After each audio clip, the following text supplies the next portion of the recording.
Greetings, goers of YouTube, just call me Dr. Storm. Well, the last time I tore apart a bad review of a beloved animated film made by a guy named Matthew, people really seemed to like it, so might as well do it again, I guess. The Lion King is a movie that I don't think needs any formal introduction. It was the highest grossing animated movie for almost a decade, is the highest grossing 2D animated movie of all time, has won over 40 awards, and is regarded as one of Disney's best films that everybody, including myself, watched again and again as a kid. I mean, can you imagine not growing up with this movie, or even worse, seeing the objectively inferior live-action remake in theaters while never having seen the original beforehand? I couldn't even imagine being such an individual, or even being friends with such an individual who I know for a fact is watching this video right now. Well anyway, the review we're going to be looking at today was made by an old former YouTube critic known as Confused Matthew, whose name isn't actually Matthew, but I guess I'm not a real doctor, so maybe it doesn't really matter. Also, he apparently uploaded a couple of videos in the past few months despite officially retiring from video production in 2017, so I'm not entirely sure how accurate it is to call him a former YouTube critic at this point in time. He seems like a rather standard movie reviewer to me, though he has several reviews that are highly controversial. And his review of The Lion King is one of his most controversial reviews, to the point where it was direct inspiration for Your Movie Sucks to start his YouTube career. As keep in mind, The Lion King is one of his favorite movies of all time. Probably watched this review sometime in 2009, and I saw his subscriber count, and he had like 9,000 subscribers or something like that. And I watched this review, and I was like, if this guy can get 9,000 subscribers, I can fucking do that. That was literally like what can that was like not even kidding. That was like one of the moments for like creating my YouTube channel, was watching the Confused Matthew Lion King review and being like, if this gigantic piece of shit can get views, like, I'm not even kidding. Like, this, if Confused Matthew didn't exist, then YMS might not exist. So journey with me, dear viewers, all the way back to the year of 2008.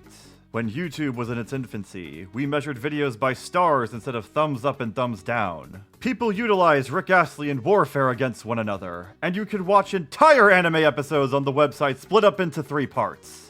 Oh, and also when Confused Matthew uploaded his Lion King review, though we're actually looking at a re-upload with some commentary at the beginning from 2017.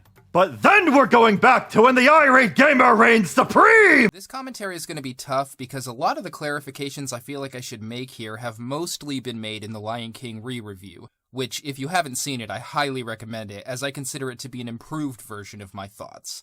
Oh, right, I guess I should also address the re-review of the movie Confused Matthew put out in 2015, and why I'm not really going to cover it in this video. The first reason I'm going to just leave you all to view it on your own time if you're that curious is because it's an hour long, and Shaka crashed enough on me when I was making the One Up Films video last month. The second reason is that the original video is just more significant in terms of what came out of it, because again, this is the video that made YMS say hold my beer. And the third reason is that honestly, the re-review kinda just feels like it's the exact same video but longer. Like, sure, there's more production value and he takes more time to talk about everything, but when the points he made in the original video already weren't very good, as you'll soon see, and when he more or less just sticks to them years later in the re-review, I feel like if I cover both videos back to back, I'd just be making a lot of the same arguments twice. Once I cover the entirety of the original video, I'll respond to the new stuff he brought up in the re-review, but don't expect it to change much of my perspective on his own perspective. I feel like everything that should go into this commentary is actually there, so I figure I'll talk about the show itself instead, and maybe some of the unfortunate side effects this review may have had at the time. The reaction to this review was pretty much all over the map. Some people thought that there was a bit of insight here and there, even if they didn't agree. Some people just thought it was dirt stupid. And unfortunately, I think there was a certain subset of fans that took this review very personally. I'll go more into that in the commentary in a sec. Oh boy, implying it's partially the audience's fault your video didn't get good reception. Not really off to a great start in my book. But you have to understand that at the time, I think I only had around 100 subscribers or so, 20 of which were made up of my family and friends. So, like Back to the Future Part 2, I was trying to mold this into a format, but I still wasn't really making this for an audience yet. To the best of my recollection, the first reviews I did with an audience in mind were the prequel reviews, right after this one. It was my hope that this review would be interesting and entertaining for some people, but mostly, I was really just trying to make my friends and family laugh. I mean, okay, but you still uploaded this video to a public website whose motto at the time was broadcast yourself, and where many people beyond your friends and family could still view it. Also, you trying to play it off as not taking the video very seriously when you were making it at the time isn't really all that effective when you made a 1 hour long re-review years later and when you're currently reading a 6-minute intro explaining yourself for this re-upload. Oh yeah, and the fact that you even had to re-upload this video at all kinda just tells me you took it down in the first place because you didn't really like the reception you got at the time.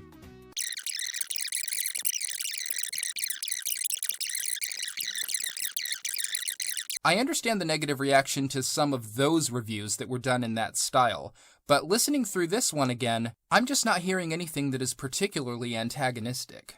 He is correct, by the way. Anything antagonistic, he says, is only against fictional characters, never real people. Anime VTuber?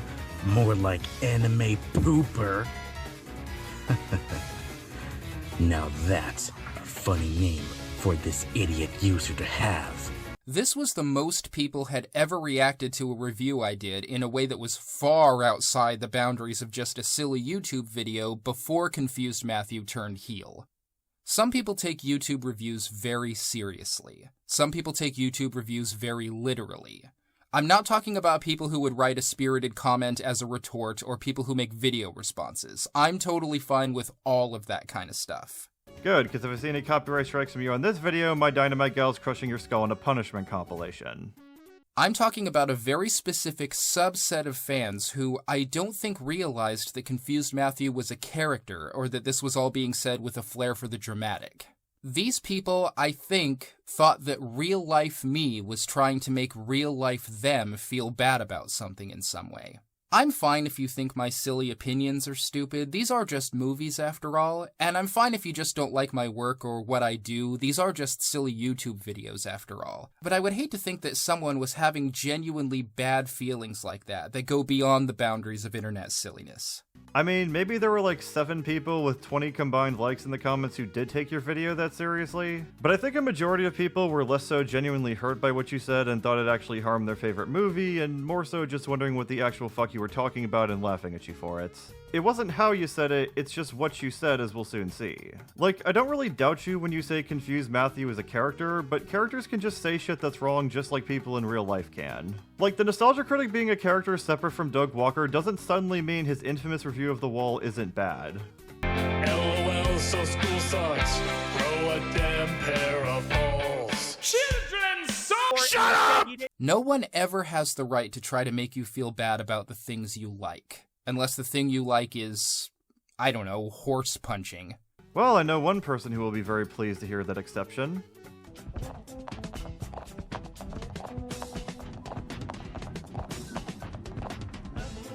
Wow, there she is. Starlight Glimmer. She's so much more beautiful in person. Now, if you'll excuse me, I have a stuffed animal to If someone thinks a movie is good that I don't, the worst that movie did is make someone else happy for a few hours, and what could be wrong with that? If there's ever a movie that actually is better than I'm giving it credit for, I always just figure that's my loss. We can talk endlessly about the merits of a work and have discussions over different points of view, but please just remember that at the end of the day, this is an exaggerated internet YouTube review of The Lion King. As for the review itself, it was a lot of fun to make. As I said in the re-review, I had tons more written than actually got uploaded. The Lion King re-review was over an hour, and I still don't think I said everything in that first script, but I was pretty happy with it. Oh, and just a bit of trivia, the You Guys Suck and I Am Great song here was supposed to be Dennis Leary's asshole song in the first place, but I couldn't get the thing to run on the crappy computer I was using at the time. That's how limited my technology was. There's a reason that I use stills instead of video footage here. So yeah, Matthew, Daniel, whatever the fuck his name is, I'm just going with Matthew, I think means well with this introduction, but at the same time, it just comes off as him throwing whatever he can at the wall to see what sticks so that he can just not piss anybody off. And judging from the like to dislike ratio on this re-upload, maybe he threw too much. Or would it be that he didn't throw enough? I don't fucking know. This review is something that just stuck to the Confused Matthew character like glue, far more than any other movie review I have ever done. Those films came and went, but after this, I had floods of emails and comments about this franchise in general. Am I going to do The Lion King 2? What about The Lion King 1.5? What other characters remind me of Simba? Over the years, my views on The Lion King became a part of Confused Matthew's identity. It sort of became the white whale to his Ahab, the LJN to his angry video game nerd, the BAT credit card to his nostalgia critic, etc. When I saw this film all those years back, I never expected that it would be nearly this much of a presence in any part of my life. But now, after all the ups and downs the Confused Matthew had with it, this film has a special place in my heart. I still personally find it flawed, but after all we've been through together, we've kind of become frenemies. Please don't ever let me use the word frenemies again. Okay, seriously, am I the only one who finds it cringeworthy when people talk about movies, TV shows, or video games as if they're people they go out on dates with? I mean, I know when they do it, it's just hyperbole, but even Matthew here just suffered from self-inflicted cringe as soon as he got done talking about The Lion King as if it could help him do his taxes or something. So anyway, I'm bad at ending these things. Here's the review. Hope you like. You know his words will get you farther than the film will ever go. Give him a moment of your time, he'll tell you what's wrong with the show. He knows what's good, what's bad, what's really bad. His face is just a sign. Say hello to Confused Matthew. You know, as much as I'm about to rip into Confused Matthew's arguments, I will admit that he does have a pretty catchy intro. I mean, it's no Linkara theme song or a super short yet super loud Allier intro, but it's a nice little jingle that doesn't overstay its welcome. Sometimes less is just more with YouTube intros.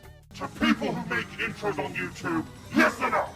Intros should be shorter and outros should be longer so that you can jump into the content faster! Got it? I've hated The Lion King from the moment I first saw it as a kid. I left the theater back then completely astounded by what Disney had done to their once flawless succession of films, and instantly predicted that this would be a phenomenal flop. I mean, no one could actually like this film, right? What's there to like? Okay, so I know Confused Matthew is technically a character like AVGN or Nostalgia Critic, though not really as well defined as them, I don't think. But dude, come on, you were not saying this when you were 7 years old. Like, no one at that age was leaving the theater after seeing Madagascar and saying, damn, DreamWorks fell off so hard after Shrek. I mean, maybe they said that after Shark Tale, but my point still stands. Suffice it to say, I was completely wrong. The film was a huge hit, and even has a tremendous fan base even to this day. I've never been so dumbfounded by a bad movie's success in all of my life, not even after Star Trek Generations. Yeah, so I haven't actually seen anything from Star Trek, so this old-ass meme is all you're getting out of me for a joke here. This film does not deserve any of the success or accolades it's received. It deserves to be completely ignored. Right, which is why you're making a video that brings attention to it. Why do so many people online just fail to understand that talking about something does in fact make people talk about it more? Moreover, it should be ignored, because when you make a shitty film popular, you give writers and studio executives the impression that you want to see shitty films, and they're usually more than happy to deliver on this. Honestly, I actually agree. Well, good thing The Lion King's actually a good movie then. So with this review, I am going to demonstrate just how awful this film truly was.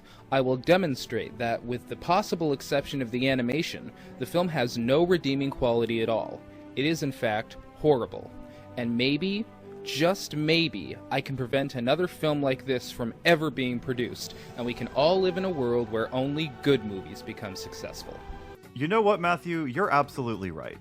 It's up to you to change the course of history so that we get less movies like The Lion King and more movies with licensed video games that far surpass the movie like Open Season. Maybe I'm just setting my sights too high. But I can dream, damn it. I can dream.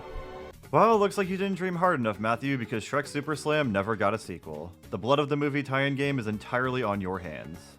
So the film opens to the one and only good song in it. We see the majesty and wonder of Pride Rock, where a new prince is being born. I loved this opening scene, and was expecting something great when it was over. Boy, was I in for a shock.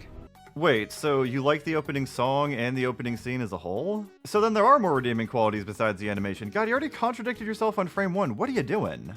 It's here that we see little Simba, noble young prince who will one day become king of this majestic land. Oh, isn't he cute? The opening scene closes, we learn that Scar is pissed off about the kid's birth. Kind of weird you explained who Simba was, yet just expect us to know who Scar is without proper introduction, but keep going. And then we jump a ways in time to when Simba is a little kid. It's here that we really meet Simba for the first time, and... well, let me give you a quick synopsis of how we're introduced to this character. Come on, Dad, let's go do what I want to do. No, Dad, you're sleeping. That's not what I want to do. Get up and let's go do what I want to do. I want to do it now. Now. Shut up! As soon as I saw this scene, I was sure I had this film pegged. I'm sorry, you had this film what now? I mean, you know I was just being hyperbolic earlier about taking movies out on dates, right? You don't gotta go for a home run. I know exactly what this film is going to be about, I thought. It's going to turn out that Mufasa has two sons.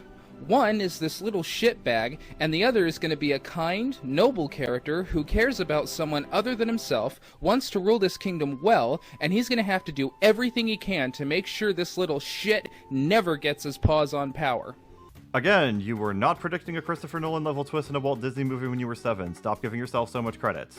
Sadly, however, that good and noble character never shows up in this film. And when I realized that he was never going to show up, it was quite a rude awakening indeed. Oh my god, we're actually supposed to like this little shit? I mean, the only other character you've actually named so far in this review murdered his brother and tried to have a child killed, so I'm rooting for the kid yelling at his dad to get out of his metaphorical bed. This is the first and probably biggest problem in this whole film. Simba, our supposed hero and protagonist, is an asshole. Hey, look, you simultaneously identified the very first problem with this review. Life truly does imitate art. I mean, he doesn't listen to anyone. You're showing a shot from a scene where he listens to his dad on how to improve his pounce and ends up succeeding because of it. He's not very nice. I mean, Mufasa did promise he'd show him the kingdom. It's not Simba's fault this user is the promise breaker. He treats everyone around him like shit. The fact that you are once again showing the exact same scene really tells me that you have no real evidence for Simba being an irredeemable asshole outside of waking his dad up, which is just something that so many children and animals do on a regular basis. And you know, Simba is literally both of those things. And he only cares about himself. Ah yes, the character who only cares about himself in the same frame as the friend he saved from certain death at one point in the movie, because a truly selfish person would absolutely put himself at risk for the sake of another. When I'm king, I'm gonna do everything my way. This place is gonna be dedicated to loving me and doing what I want to do. And if you don't like it, then you're fired, you dickface. First off, he didn't actually fire Zazu once he grew up and became king. And second, that's not dickface, that's Mr. Banana Beak to you! When I think of the heroes in the last 3 Disney films, I can see that they all have something in common. They were all genuinely good people who had lots of hopes and dreams, and they cared about the people in their lives. Dude, the whole point of the movie is that Simba initially treats the status of king as a prize to be shown off, but comes to realize that there's a lot more to it than that. Could you say that kid Simba at this point in the movie is an unruly little shit? Absolutely, but Simba being a cool rebel kid is something that the target demographic would be into, and them being able to connect with him better would also help their impressionable minds take more away from the movie's lessons. And even then, there are still moments showing that despite him not fully grasping the concepts of responsibility yet, this Simba is still a caring person. Cats, you know what I mean. The only Disney character that I can liken Simba to is Gaston. Here in town is only she, who is beautiful as me. Ah yes, I remember the scene where Simba tried to coerce Nala into marrying him by threatening to throw her father into an asylum. Who I guess in this case would technically be his own father, most likely, if you know anything about how lion prides work, which would make Simba and Nala... Yeah, the movie clearly doesn't want you to think about that, so I'm just not going to think about it either. Some lions mate over 50 times a day. But for a more contemporary, non-Disney example, I'll tell you the one character who instantly reminded me of Simba, Draco Malfoy of the Harry Potter series. Dude, I've never even read Harry Potter and have only seen like the first 4 movies, but even I know that's bullshit. In fact, aside from the differences in species, Simba and Draco are exactly the same character. I'm better than you are, Potter. When I grow up, I'm going to rule all of Hogwarts. Don't you know who my father is? Now there's a hero I can get behind. I really have to appreciate you using this specific picture of Draco Malfoy, because his face really does just capture everybody's reaction to this review to a T. You know what, fuck it, it's going in the thumbnail. I spent the first third of this film just being really confused. Yeah, and I've spent the first third of this review being confused and irritated. What's your point? I didn't know why I was supposed to like Simba. I didn't know why I was supposed to care about Simba. I only had one consistent thought through the entire first act of this film. Someone needs to eat this thing. Look up Simba's name on DeviantArt. I'm sure you'll find at least 20 results of that. Unfortunately. So as I said, we're introduced to Simba by way of him rudely waking both his parents up out of a nice rest. Oh my fucking god, get over him waking his parents up. These fuckers sleep like 20 hours a day anyway. Mufasa's probably gotten more than enough rest. And even headbutting his own father in the face. Instead of beating his ass for this and going back to sleep like they rightly should have. Haha, it's funny because child abuse. Get that ass over here! Come here! This is where you stay, you little bastard! His father obliges him and takes him on a tour of the kingdom. He begins instructing his son on some very important moral lessons, but because Simba's an asshole, he's not really paying that much attention. Simba was very attentively listening to his father talking about the circle of life to the point where he was asking questions about it in this scene. And you're showing a point in the scene where Mufasa is listening to a report from Zazu that Simba's clearly not expected to listen to or do anything with himself. Not a very honest argument, and especially not a very good one when you're using the version with fucking morning report. This is the morning report. Shut up! In fact, the only thing that really gets his attention is when he learns that there will be more to being king than just getting his way all the time. Not if Simba has anything to say about it. So, Simba being enthusiastic to learn more about his future role is a bad thing, apparently? But I thought a king can do whatever he wants. Oh, there's more to being king than getting your way all the time. There's more? Simba. Another thing that gets his attention is when Mufasa tells him he must never go to a certain place in the kingdom. Simba talks to his uncle about this, who lets it slip that this place is an elephant graveyard, and also tells Simba not to go there. Naturally, because he's an asshole, he defies both of his elders and decides to go anyway.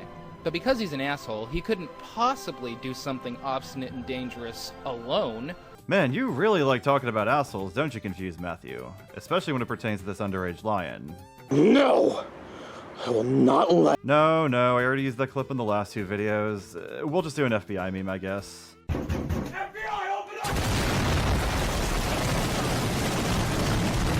Of course not. He has to drag a little friend along with him. So he goes to find Nala, and also finds his mom there, who decides to give him a bath.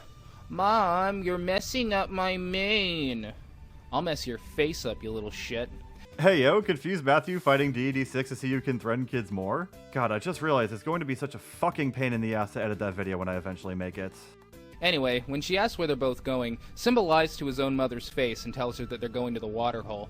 You know, because he's an asshole. Sarabi says it's fine as long as Zazu goes with them to chaperone. And Simba appears to be resentful of this. I don't really know why. After all, this is a golden opportunity for him to treat someone else in his life like shit. You know, honestly, that joke could have actually been really funny if it were built off of a good point. Oh well, too bad it wasn't. So they get pretty close to the waterhole, and oh god, I just love this. They actually dedicate an entire song to talking about how much of an asshole this kid is. A song about the main character in a Disney musical? Next you'll tell me there are comments asking for Hollow Knight Silk Song in a video game. Oh right, it actually came out now. Place your bets in the comments on which of these will have gameplay revealed for the 6th installment first, I guess. You guys suck and I am great, me. You guys suck and I am great, it's all about me. Heartwarming. Oh, Matthew, you sweet, sweet, sweet summer child. Everybody knows that when you're going to mock someone through song, you have to do it through a cover of The Grinch if you want the best results. You are cancer, Mr. Wilfred. You'd be better off eating like a human pizza. We don't like your attitude, not even Mommy and Rosalina, Mr. Wilfred. So Simba disrespects and humiliates Zazu and leaves him for dead in the underside of a rhino, which brings a tally of elders he's disrespected and disobeyed to 4. This is our hero, ladies and gentlemen. This is our hero. No, it isn't. That's just a rhino. So they get to the elephant graveyard, Zazu catches up with them, and they learn that this is actually hyena territory. And oh my god, he's even a little asshole in foreign lands. I'm the future king! You can't do anything to me! I mean, you are correct that Simba's in the wrong here for barging into enemy territory and picking fights with his residents, but the movie explicitly acknowledges that he's in the wrong for doing this both during and after the scene, so it's not really a criticism of the movie. Oh, come on, guys. Eat him. Eat him. Eat him and spit his bones out and make him into a toilet and shit on his dead carcass everywhere. Oh, damn it, he got away. So wait, how would they turn Simba into a toilet if they've already eaten him? I guess the bones they spit out could be arranged into a toilet? But then there wouldn't be a carcass, so how can they shit on the carcass? Unless they leave parts of Simba in the bone toilet? But if they ate Simba, then wouldn't Simba be the shit that gets shit back out onto himself? Why am I applying so much thought to this? Turns out Mufasa actually cares about this little shit for some reason, and decided to save his life. Yeah, for some reason Mufasa just cares about his own biological son who's meant to take his place as ruler of the land when he grows up. It's just such a mystery to me. So now he's going to teach his son a lesson. So now the first act of the film is very nearly coming to a close. What's happened in the film so far? Well, Simba has bathed in his own ego, treated everyone in his life like a sack of shit, including his own 2 parents, almost caused an international incident, and very nearly got 2 innocent people killed. If there are any Lion King fans watching this review, please, help me out here. Why are we supposed to like this little shit? Because despite Simba's fuck-ups, he's still very clearly someone who cares for his friends and family to the point where he can learn from them and acknowledge that he can do better to protect his loved ones. A lot of people who have heard this complaint from me have given the same defense. Simba is just a little kid. Little kids are rambunctious and rebellious. I mean, yes, this is a pretty rational thing to bring up. Again, the whole point of the movie is that Simba does in fact grow up into a wise, responsible leader for the Pride Lands, and him being a bit more full of himself as a kid does help make that journey more impactful. Lots of people were assholes when they were kids, myself included, but we grew up and learned from our life experiences into more mature, wise people who don't do the same dumb shit we did when we were kids. Though ironically, a lot of the people I cover on this channel didn't grow the fuck up. Well, I was a little kid once, and I was rebellious and rambunctious. But I was never this much of an obstinate, willful, selfish, dishonest, disobedient little asshole. And I didn't know any other little kid that was either. Dude, I gave my music teacher the thumbs down in the 4th grade because I didn't get the part I wanted in the music program. And even in the 7th grade, there was someone who constantly hit on the PE student teacher to the point where he lied down in a yoga mat slacking style and said, "I'm ready for you, Miss G." I mean, I can maybe believe you not being that much of an asshole in your youth despite trying to sell yourself in the beginning as a kid who would walk out of the Prince of Egypt claiming that it insists upon itself. But I seriously doubt that throughout all your years in education, there wasn't at least one troublemaker in any of your classes who so much as did something fucking stupid for attention or to prove a point against some kind of authority. Unless you were homeschooled, which might actually perfectly explain your perspective if that's the case. Simba's behavior and personality go way beyond simple rambunctiousness of youth. Simba's the kind of kid you see drill sergeants yelling at on the Maury Povich show.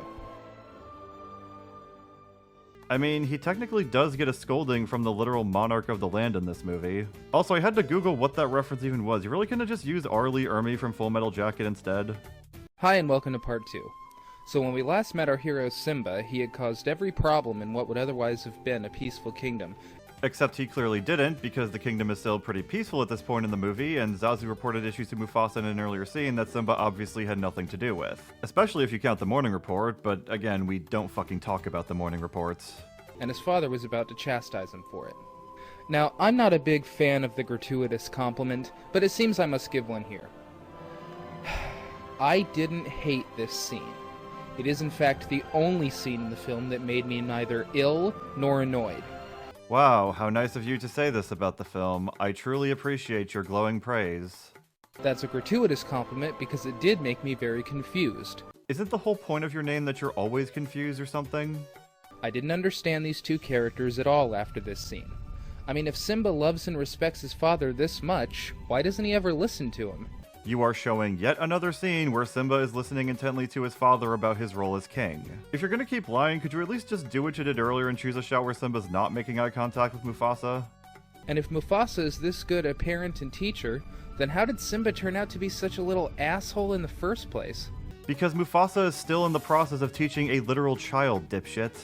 So after these 2 have a little bonding time, we then cut to a scene where the hyenas are upset about not killing the kid. This scene then rolls into the most pointless villain song I've ever heard in my life. Oh, hell no, you did not! The only thing we learn in this song is that Scar is using the hyenas to try to take over the Pride Lands. We know. That's what he just tried to do. Well, technically know, we didn't know about his alliance with the hyenas before this. Scar was just looking down at everything that happened in the elephant graveyard earlier, and it's not until just before Be Prepared that we actually see him and the hyenas are on friendly terms. We also get confirmation in this scene that now Scar is trying to kill both Mufasa and Simba, when Scar was just vaguely threatening to backstab Mufasa earlier in the movie. The song Be Prepared further characterizes Scar by showing that he doesn't really respect the hyenas despite relying on them for his plans, showing that he thinks incredibly highly of himself and that he actually deserves to be king, and it explains that the hyenas are working with Scar because he's promising them an abundance of meat if they help him take the throne. Also, the song just fucking slaps in general. If you really don't think that, then you were probably one of the 3 people who cheered when they got rid of it in the 2019 remake. Meticulous planning, tenacity spanning, decades of denial is simply what— Shut up! Okay, I promise that's the last time I'm using the Review Tech USA shut up clip in this video. I'm sorry, it's just so goddamn funny. So after this gratuitous scene, we then see Scar taking Simba to a rock in the middle of nowhere. Now to keep this brief, I'll just sum this up for you.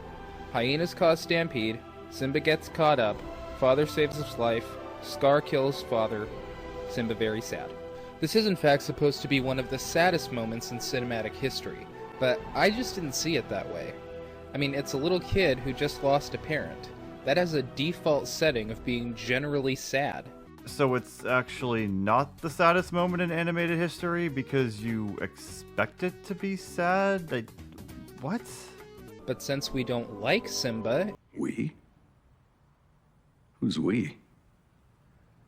There is no we. And we didn't know Mufasa very well, it's just really hard to care about this in any way except just generally. Except just generally what? You want to finish that sentence there, champ? Your inflection made it sound like there was another word that was supposed to follow that up. What follows this is the most underexplained moment in the entire film, and that's a big deal because it's also one of the most crucial points in the film. What in all fucking hell makes Simba think that this is his fault? It's not like he caused the stampede, and the only thing Scar says to him is, the king is dead, and if it weren't for you, he'd still be alive. This implies that this is supposed to be Simba's fault because he was there and needed rescue. Yes. If Simba hadn't gotten in trouble, then Mufasa logically wouldn't have needed to save him, and logically wouldn't have died in the process. That's exactly what Scar is manipulating him into believing. Did you just not believe in Santa Claus or the Tooth Fairy as a kid or something? It's especially easy to trick kids like this. But the only reason he was there is because Scar put him there. Simba even offered to go with Scar to get his dad. Scar said no, just stay on this rock and practice your little roar. Well, no, he didn't tell him to practice the roar there, he just said to work on it in general. But Scar knows how eager Simba is, as we saw with the elephant graveyard, and he knew that Simba would try roaring while he set the wildebeest stampede up to end his life. Scar reminding Simba of how his dad had to save him at the elephant graveyard, Scar subtly getting Simba to roar and think he caused the stampede, and Mufasa dying in the stampede Simba thought he caused, all made it very easy for Scar to convince this literal child that he caused his own father's death. Even a grieving 8-year-old idiot should be able to figure out that, even by the logic of what was just said to him, this is Scar's fault. There is just no way to turn this around and make it out to be Simba's fault, and Simba has no reason to think it is his fault. The motivations Simba has for thinking that he was responsible for his dad's death aren't even bad. They barely even exist. I guess this does technically show you have standards if you're willing to vouch for someone you don't normally like in this specific scenario. But it's just kind of weird how you're going to bat this much for Simba when you've been calling him an asshole throughout this entire video and making jokes about smacking him and him getting eaten and shat out into a toilet. Like, you're just not really keeping the confused Matthew character very consistent. If you're gonna give us a character later on who spends many of his adult years blaming himself for his father's death, you've got to give us a better motivation than, I believe it's so, because I was there. Saying that Simba believes it so because he was there isn't really the counter-argument you think it is. You're making it sound like Simba is saying, I know for sure I caused my dad's death because I was actually at the event of his death. Like, you should have just chose better wording. This scene is the textbook definition of contrived. So anyway, Scar manages to dupe Simba, and then he exiles him from the kingdom. This is the only action taken in the film that can be interpreted in any way as good. Based on what we learned about Simba and how he planned to run this place, Scar probably just did the people of Pride Rock the biggest favor of their lives. See, this is what I mean. You can't just go back to aggressively shitting on this kid and saying you want him to die after you were just acting as his defense attorney in a murder case. It just gives me total whiplash. So Scar goes back and tells the people that both Mufasa and Simba have been killed in the stampede, and since everyone in this film is either evil or a complete idiot, they all just take his word for it. The lionesses weren't there, and Zazu was knocked out and didn't witness anything after Mufasa went down into the gorge. What else are they supposed to believe exactly, especially when Mufasa's dead and Simba is MIA? Meanwhile, we find Simba roasting in the sun, and then we are introduced to Timon and Pumbaa. And here, I have to give credit where credit is due. Wow, that's rare in this review. Because as far as Disney villains go... Wait, what? These are two of the most evil, nasty, despicable, despisable Disney villains I've ever seen on screen. I mean, they make the Wicked Queen look like mother freaking to... Wait a minute! These are supposed to be good guys too? You mean to tell me that the characters who save the protagonist from death, raise him happily as one of their own, and who help him accomplish his goal in the climax aren't the villains in this story? Well, next you'll tell me the despicable donkey who befriended Shrek when nobody else would, journeyed to help him get his swamp back, and helped him get laid was actually one of the heroes of that movie. I mean, he annoyed the protagonist with pointless songs and broke into his house. That's villain shit right there. What is it that makes these writers think that horrible people make for good protagonists? First of all, they mince no words about the fact that the only reason they're helping this poor kid out is so that they can use him. Yeah, look at the scene where they're using the shit out of Simba. They're really getting a lot of mileage out of him there. And this never changes through the course of the film. When Simba is an adult lion and saves them from another adult lion, Timon greedily whispers in Pumbaa's ear, "See, I told you he'd come in handy." Well, technically this was their initial reasoning for saving Simba when they found him on the brink of certain death. Keep in mind, Simba is their natural predator. But they clearly got someone they genuinely consider a friend out of it. They try to comfort him after immediately waking him up, share their grubs with him, which they consider to be a delicacy, and bond with him up until adulthood. Not to mention, when Nala returns to Simba's life later in the movie and Timon and Pumbaa discover he's actually the king, they seem more concerned with losing their friend to a woman than they do about abusing his status for their own gain. Sure, there are jokes like Timon saying he told Pumbaa Simba would come in handy as a defense measure, and Timon saying Simba is the same guy but with power once he discovers that he's king. But these don't really overshadow or nullify Timon and Pumbaa's loyalty, and they clearly care about Simba as a friend and not as a tool. Even an 8-year-old idiot can see that.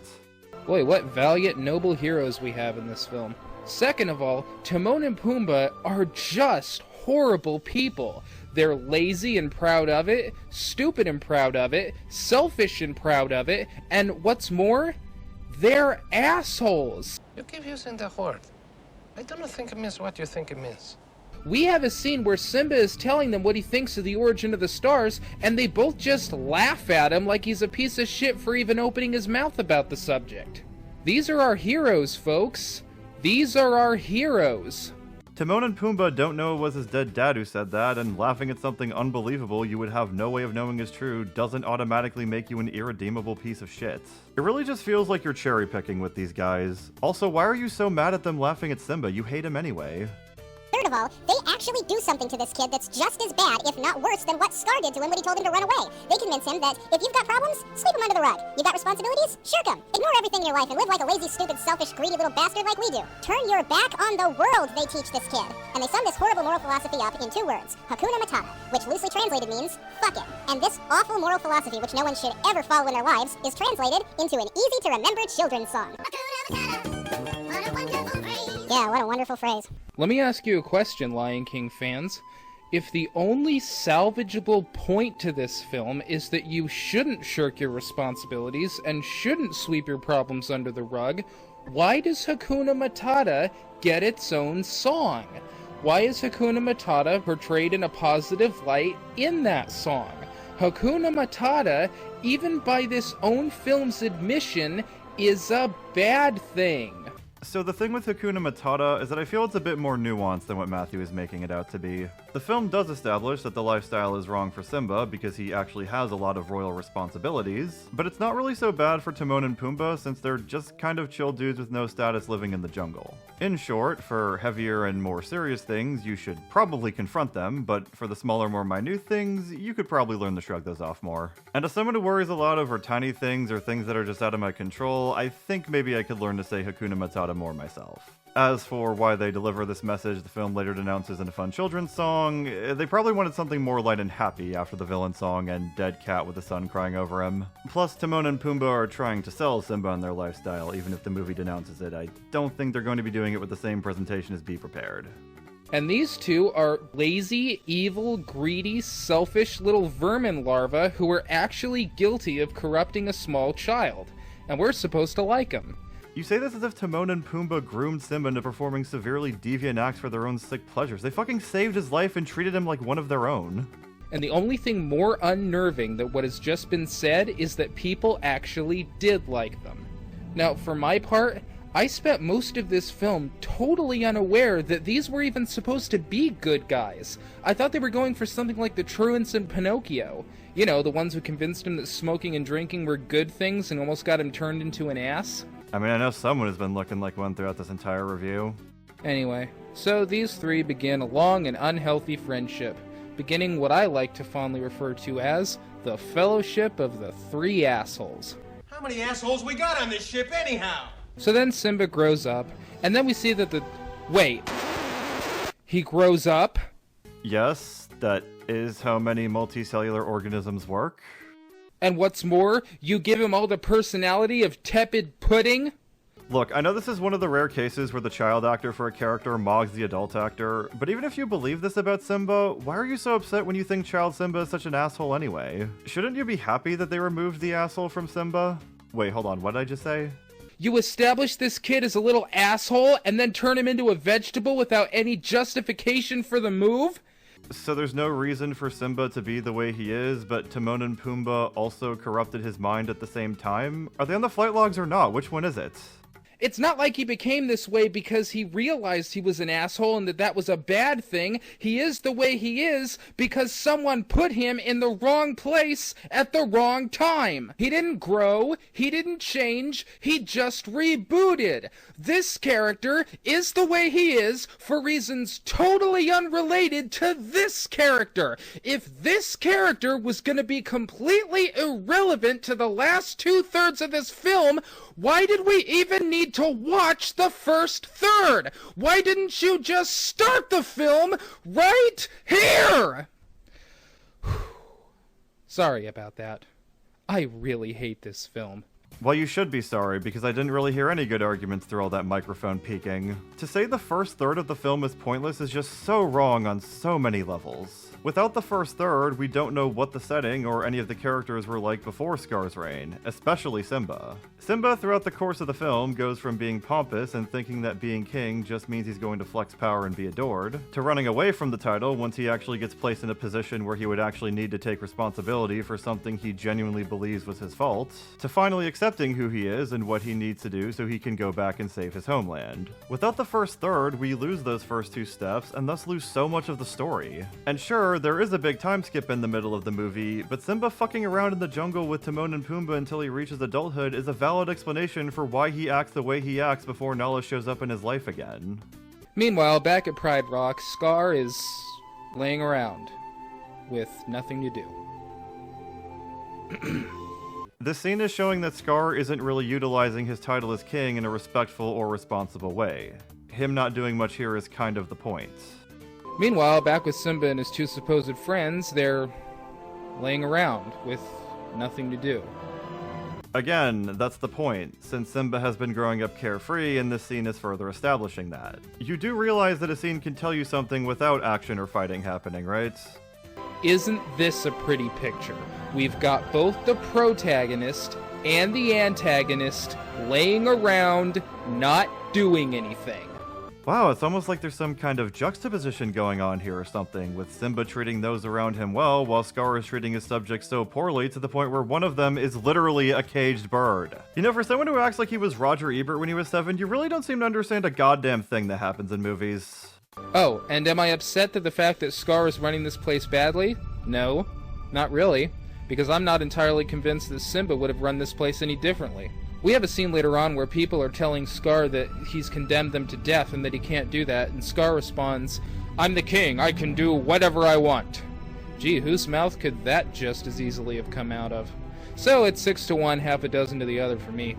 It's bad Timon and Pumbaa got Simba to not be king, but Simba would have also been a shitty king who would have locked up Zazu too, I guess. Also, Simba's not even an asshole to do that anymore, which pisses me off despite me being pissed off he was an asshole for the first third of the movie that I no longer want to exist. Are we sure the confused part of Confused Matthew's name isn't what he's supposed to be making us feel? Because I just don't even know what he wants to happen in this movie anymore.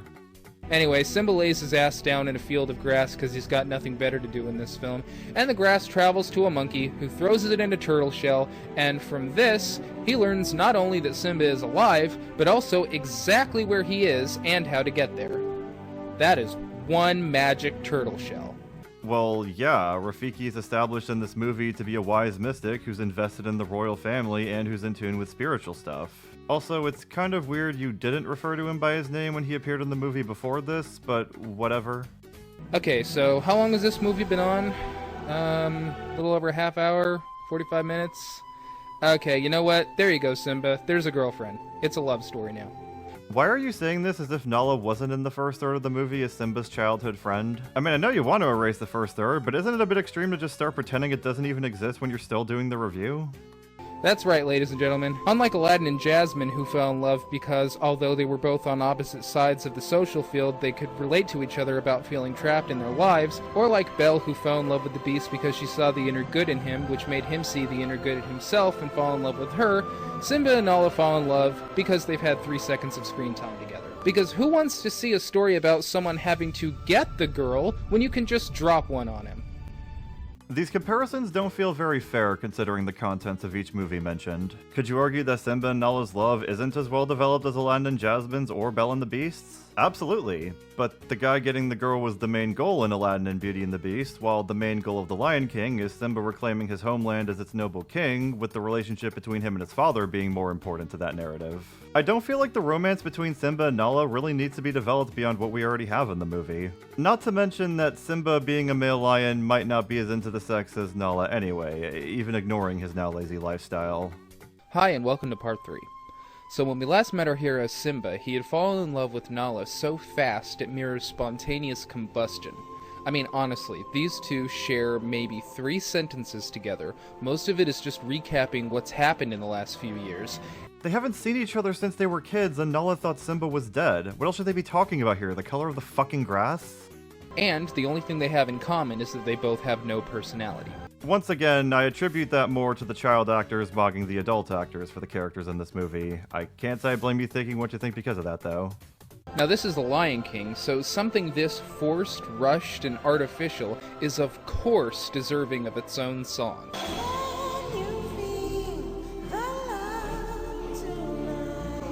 No, I can't.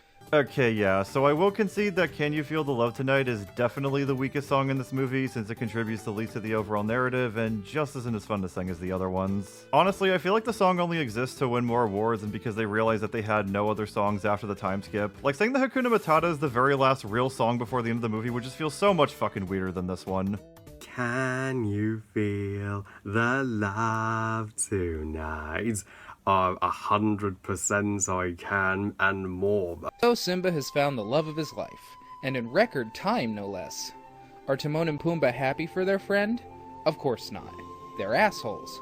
The only thing they care about is the fact that they're losing the once exclusive rights they had to their lion. They literally sing "Our pal is doomed" in the song and don't sing anything about Simba being their bodyguard or being the king. Like, I know this is the worst song in the movie, but if you're gonna play part of the main chorus in your video, could you at least address the other parts of the song properly? Now, as far as characters go, Nala's character sort of reminded me of the character Lily in Star Trek First Contact, in that I'm not even sure what she's doing in this film. She doesn't add or contribute anything to it.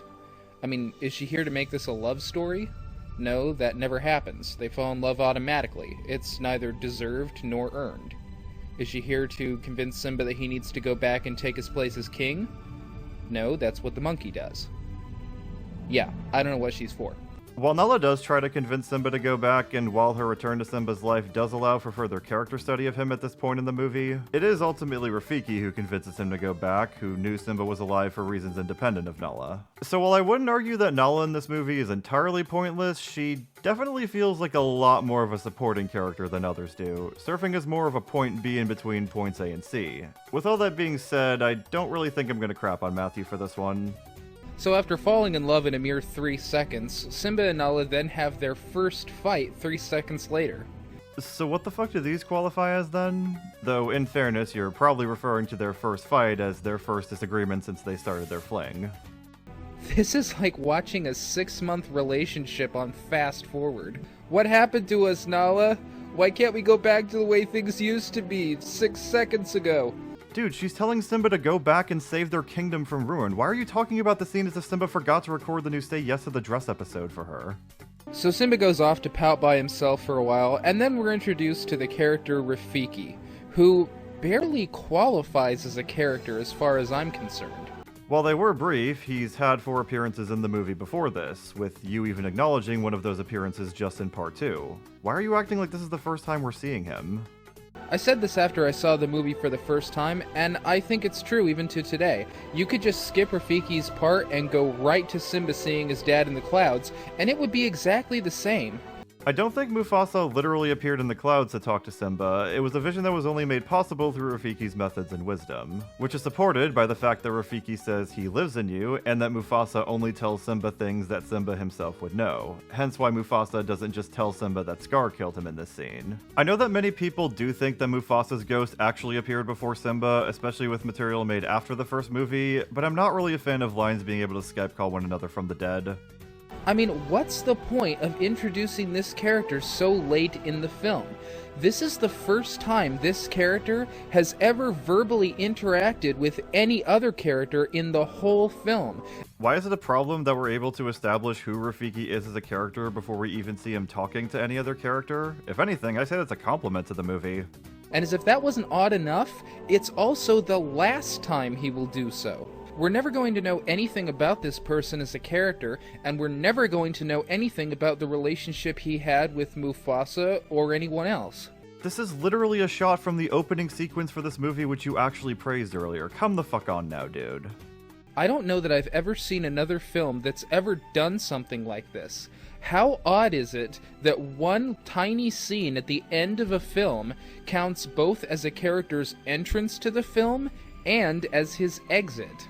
Except he's appeared in 4 scenes before this, lets Simba's friends know he's going back so they know to come help him, and appears at the end to help fight the hyenas and celebrate the birth of Simba's daughter. Do you just not see mandrills the same way Tamatoa Gaming Dog doesn't see lesbians or something? Though I still don't know what the actual fuck he even meant when he said that to this day. So Rafiki lays some nonsensical gobbledygook on Simba and tells him that his father is still alive inside of him. Kind of a creepy thought. Boo! And then, of course, we have the famous scene where Simba sees his father in the clouds. Now, I don't want you to think that I'm holding this film to some kind of an adult standard. I thought this as a kid. Why is Mufasa only appearing to Simba now? Why didn't he appear to him, oh, I don't know, when these 2 assholes were corrupting his kid? What was keeping him? Were he and the great kings of the past partying up there and just lost track of the time? I've already explained that I think the original intention was that Mufasa wasn't actually talking to Simba in the clouds, despite material made after this movie sort of retconning that, so I don't think I really need to address this point again. This is a children's film, so you don't have to be 100% on the logic everywhere, but when you keep on laying all of these inexplicable scenes and motivations on us, it just gets really insulting after a while. What scenes and motivations have been insulting children's intelligence exactly? I mean, I agree that kids deserve good media that doesn't assume they're dumb, but I also don't really know what you're complaining about here when you say this. I really felt like the writers were basically saying this to me at this point. Here, kids, we know how stupid you are. You'll watch anything. Just shut up and go with it. And what makes this worse is that Mufasa doesn't even say anything useful or applicable to the situation to Simba. He says, "Remember who you are." Well, who's that? The asshole or the cucumber? Because I don't think that either one of those are good for this situation. How about this?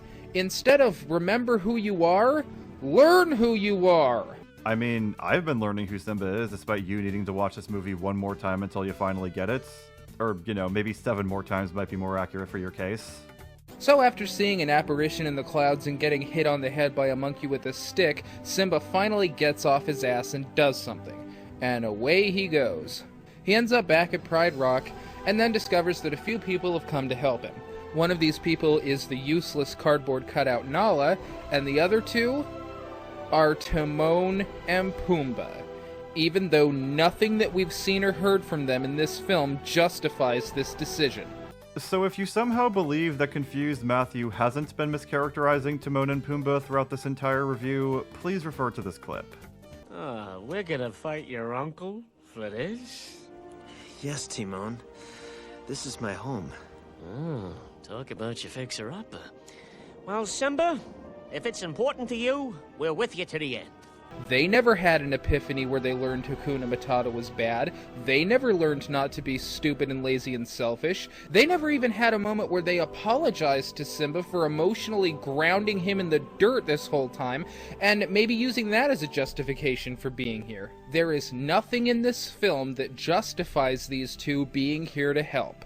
They're here because they're main characters. Dude, these characters known for being lazy and carefree are actually putting their lives on the line to help their friend and save countless other lives, and you're still crapping on them like this? I mean, if this is how you're gonna react to them doing something this noble, then don't expect people forgiving your ass for the shitty review just because you re-uploaded it saying that you made it for your dad or whatever. Now, I feel dirty just giving this film any credit at all, but I would also be very dishonest if I didn't give it the one genuine compliment it deserves. This was funny. I laughed at this hard. Kind of weird you found this to be the one funny scene in the movie when you despise both of these characters and think they groomed a minor throughout a majority of his youth. Though maybe you were laughing at their expense since they were humiliated and ended up getting chased by a different type of predator.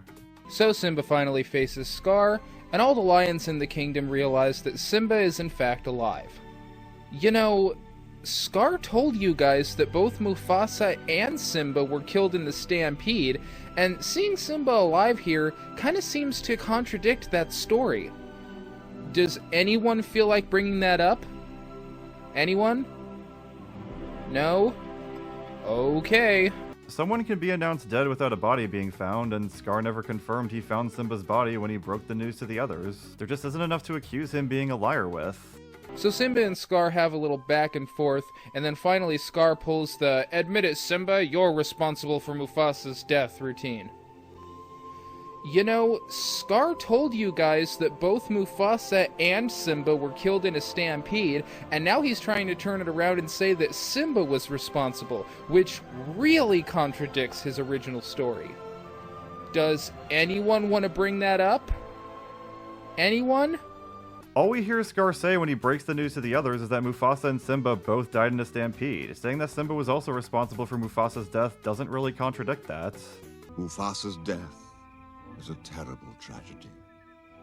But to lose Simba, who had barely begun to live, for me, it is a deep, personal loss. No. In fact, what does Simba's mom say to him when she hears this? "It's not true. Tell me it's not true." Yes, she's pretty much asking Simba here if it's true, and he answers with yes. The lion being accused here is outright confirming he was responsible. What is wrong with this? Okay, come on. This is stupid. Not one of these lions is even remotely curious as to how a 2-pound cub could have possibly been responsible for the death of a 600-pound lion. They're not even gonna ask?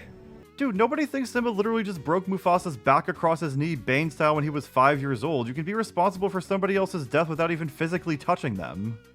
Of course not. Because if they did ask, the writers would have to immediately concede that the motivations Simba has for thinking he's responsible for his father's death don't exist. Here's how this conversation would have played out if logic were applied. "Admit it, Simba, you're responsible for Mufasa's death." Wait, what do you mean he's responsible? You told us Mufasa was killed in a stampede. Oh, he was. So why are you now saying that Simba's responsible? Well, he was on this rock, you see, and what was he doing on a rock? Yeah, and how do you know he was on a rock? Well, I sort of told him to stay there. Oh, so this is your fault. Hey, you know, now that you mention it, Scar did smack me across the world when I said I was going for help, and yet somehow I never put the pieces together on that. But now that you mention it, yeah, this is Scar's fault. Okay, come on, guys, let's get at him. But since everyone in this film is either evil or a complete idiot, they all just take his word for it. Even if Sarabi didn't ask Simba for confirmation, Simba likely still would have interjected during that whole hypothetical scenario, explaining why he thought he was responsible, since he came back planning to face the past head on. As for why Zazu wouldn't know Scar was the one who smacked him, he wasn't even looking at him when it happened, and he could have thought a rock hit him or something. Yeah, the way that Scar takes Zazu out of the equation during the stampede for his plan to work is something I think is done pretty lazily in this movie. And I unironically think that Scar telling Zazu to go get the pride in the 2019 version to remove him from the scenario is much better than just backhanding him against the wall. The remake makes Scar look more intelligent and like he actually considered every factor ahead of time. Meanwhile, the original just makes it look like he forgot about Zazu with how irritated he looks at him panicking. So Simba is backed over a cliff without a foothold, and I guess Zeus is against him too, because a bolt of lightning happens to strike under him and starts a fire. Then, for absolutely no reason, Scar tells Simba the obvious, that he was responsible for Mufasa's death. This gives Simba the ability to fly, and he lands on top of Scar. Simba's not flying here, but I definitely do think they cheated with the editing in this part of the movie, especially when this claw technique of Scar's was very much death for Mufasa. Maybe Simba's fight-or-flight instincts kicked in and allowed him to break out of Scar's grasp, while Mufasa, being a different character, was just in too much shock by his brother betraying him to try anything. Yeah, The Lion King, just like any other movie, isn't perfect, and I feel like I've been doing a pretty good job at not shitting on Matthew for every single point he makes. It's just that the points he's successfully criticizing are smaller in comparison to him just not understanding character writing in general. Then he has Scar tell everyone else what they should have figured out by virtue of the fact that Simba's not dead. So in fact, the only thing Simba actually learns in this film is that he wasn't actually responsible for his father's death, which he should have figured out years ago. He also only learned this in the movie because he managed to work up the courage to go back and face his responsibilities. If he just stayed in the jungle with Timon and Pumbaa until he died, he would have never learned that Scar killed his dad, and his entire kingdom would have decayed. But this is The Lion King, so now the writers are going to wrap this thing up, not with any kind of moral or lesson, but with violence. Is there a reason we can't have both exactly? I mean, the original Star Wars trilogy still has a lightsaber fight, a space battle, and an Ewok battle all in the last movie, despite it having themes of redemption and hope, yet I assume you still like those movies given that you reviewed the prequels and not the OT. Also, wait, I just realized you were complaining when the characters were lying around earlier, but now you're complaining when they're actually fighting? What the actual fuck does it take to satisfy you, Matthew? So they fight, fight, fight. Fight, fight, fight. Fight, fight, fight, fight, fight. Hate, hate, hate, hate, hate, hate. Double hate.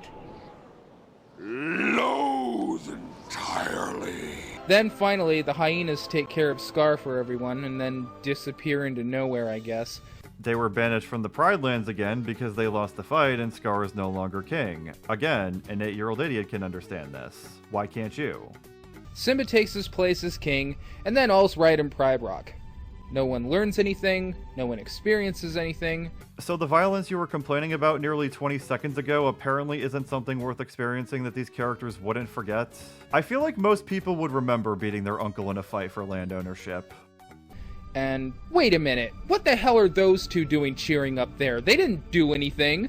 They're partially responsible for what happened to Pride Rock since they're the ones who were holding Simba back this whole time.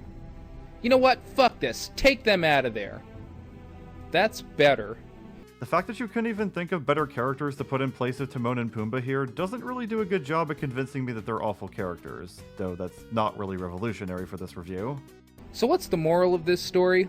Well, it turns out there are actually two.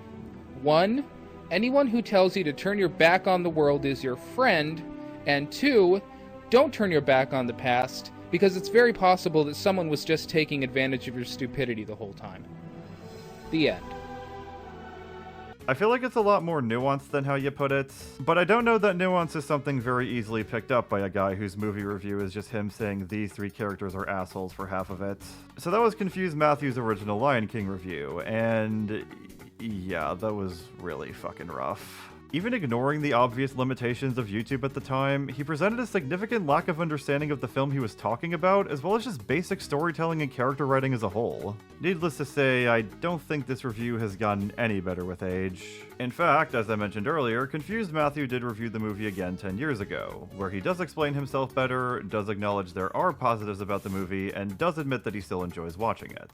While I don't really feel like editing more back and forth like how I've been doing, especially when the points he brings up are pretty much the same as in the original video, I'll briefly go over some of the points of interest in the re-review. Matthew talks a lot more about Scar in the re-review and points out what he believes to be flaws with him as a villain. Firstly, he believes that all the other characters in the movie are too stupid to actually let him carry out his plans. I don't think the Lionesses have any reason to doubt anything Scar is saying in any of the scenes at Pride Rock initially, and Zazu would have nothing to expose Scar as a liar and a murderer with even if he really wanted to. But Matthew also makes a point that Mufasa should have been more wary of Scar from their encounter at the beginning of the film, which I don't think the movie really disagrees with, but Mufasa is established to be a firm but fair king and still views Scar as his own family who would never actually do anything so sinister despite the things that come out of his mouth, which is supported by Mufasa's disappointment with Scar not being at his son's presentation, saying what am I going to do with him after their little scuffle, and playfully calling out Zazu for his idea of turning Scar into a rug. It's not until Scar actually does something sinister in the face of Mufasa that he realizes the monster his brother is actually capable of being.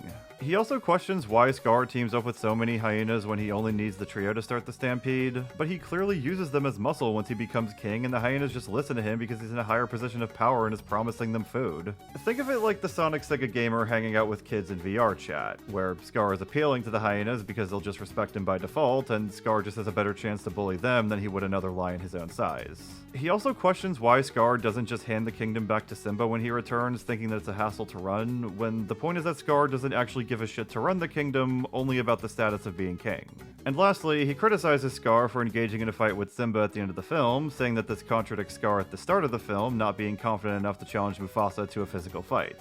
I think it's safe to say that considering Simba was banishing him before the fight, there are a lot of reasons that Scar would still bring himself to fight Simba here. Being that unwilling to let go of the crown for his own pride and ego, fear of uncertainty for whether or not he would actually survive outside the Pride Lands on his own, just wanting to take down Simba if he was going to be on his way out the door anyway. It's really not that far-fetched for Scar to bring himself to fight at this point in the film. Confused Matthew also does bring up a point I've seen Doug Walker bring up before. I'll let you decide whether or not you think that's a good or a bad thing. The point being that Simba finding out that Scar killed Mufasa undermines the moral of facing your past and taking responsibility by having this revelation be pivotal to winning the day, as this is what gets Simba and the Lionesses to finally fight back against Scar and the hyenas. I don't think this truly undermines the lesson, since Simba still did have to work up the courage to go back to Pride Rock and still had to reclaim his rightful title from Scar through difficult means, but I can't help but think I kind of agree that Simba finding out it wasn't his fault does kind of cheapen things a little bit.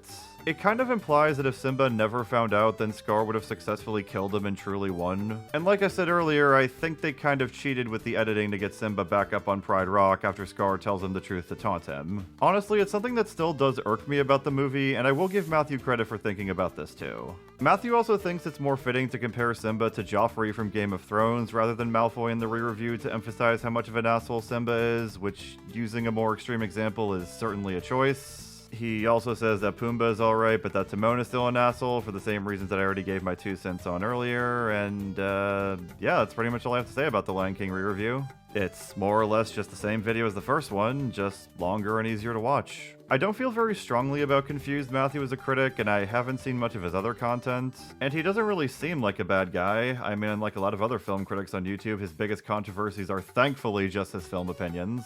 I really just wanted to look at this one specific review for the time being, considering how infamous it is. And despite the review not being very good, the inspiration it gave others years and years after it, for better or worse, might just show that YouTube itself isn't all that different from the great circle of life. Or maybe it's just a giant pile of fossilized elephant shit and I'm looking too much into it, I don't really know. Well, either way, like or dislike the video depending on what you thought of it, share your thoughts in the comments down below, subscribe if you'd like to see more of my content, and have a good day or night. Hakuna Matata. What a wonderful phrase. Hakuna Matata. Ain't no passing craze. It means no pussy for the rest of your days.